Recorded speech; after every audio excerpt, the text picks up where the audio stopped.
So, good afternoon. So, today I want to talk a little more about what is mean and lay out my vision for a meritocratic Mauritius that will put the interests of ordinary working class people first. So, we are actually facing a moment of great change as a nation, and we must define an ambitious new role for ourselves in the world. So, that involves asking ourselves what kind of developing state island we want to be. A confident global trading nation that's continued to place full part on the African continent and globally, but at the same time, I believe that Mauritius has a precious opportunity to step back and pose a fundamental question about their role they should play at home too. So in fact, it's not just an opportunity but a duty, because one thing is clear. When we voted in the last election, we did not just choose to elect a leader who will take advantage of us. So we were also expressing a far more profound sense of responsibility about new aspects of life in Mauritius. But unfortunately, many politicians have failed to respond to their responsibilities after being elected.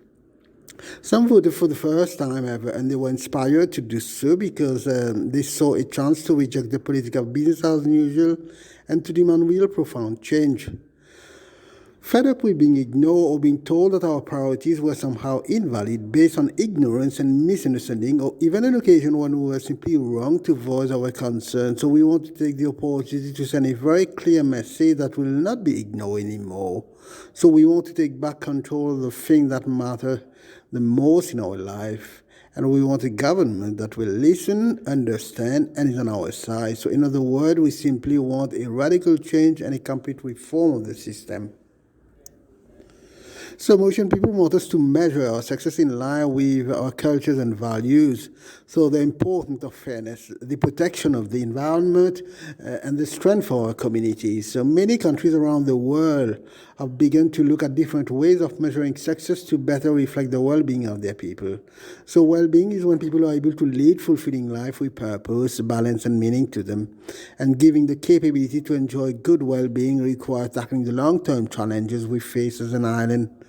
So besides, we need to set the priorities and use evidence and expert advice to tell us where we could make the greatest difference to the well-being of Mauritian people.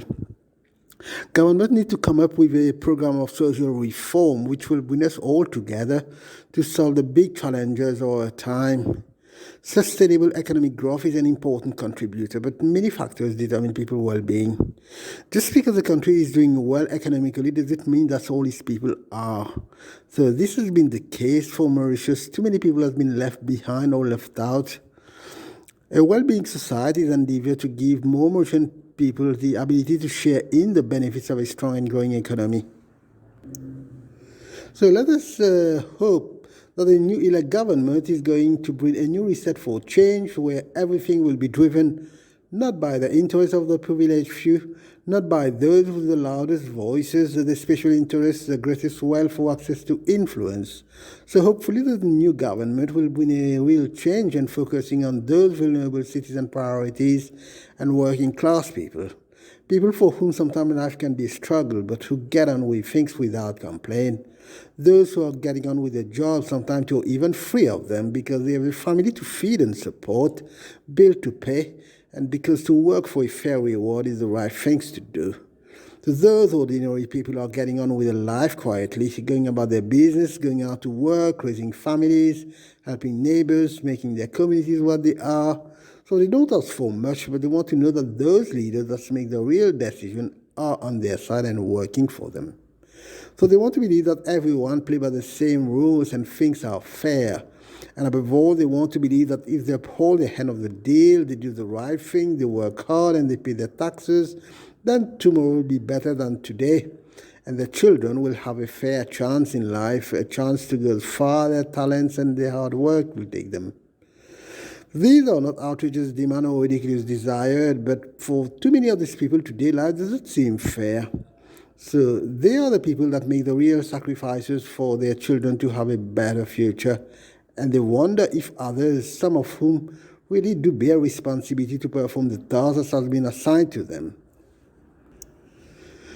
More than anything else, we are worrying, truly worrying, that the changing world around means that their children, their grandchildren, won't have the same opportunity they have enjoyed in life. So they deserve a better deal. And to give them that, We should take this opportunity to step back and pose a fundamental question. So, what kind of society and what kind of government do we want to have in Mauritius?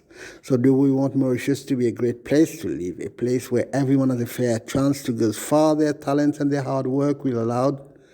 So we all want to enjoy a better living where everyone play by the same rule, where ordinary working class people have more control over their life and the chance to share fairly in the prosperity of a nation.